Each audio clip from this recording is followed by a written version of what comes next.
अस्सलाम वालेकुम दोस्तों, आप एयरप्लेन मोड के बारे में तो जानते ही होंगे।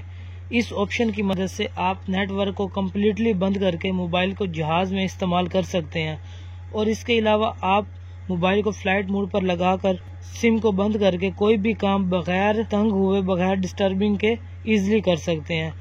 ये तो इसका बेसिक फीचर है।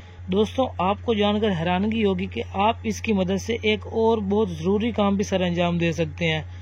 अगर आप किसी गांव में या किसी पहाड़ी इलाके में मौजूद हैं और आपके मोबाइल पर जो सिग्नल है वो नहीं आ रहे, तो आप सिंपली अपने एयरप्लेन मोड को ऑन कर दें और 10 सेकंड के बाद इसको ऑफ कर दें। जब फ्लाइट मोड को ऑफ किया जाता है तो इस मोबाइल का जो सिस्टम है इसे फोर्स करता है कि वो फुल पावर से सेल टावर सर्च शुरू कर देता है ताकि मोबाइल में जल्दी से नेटवर्क आ जाए।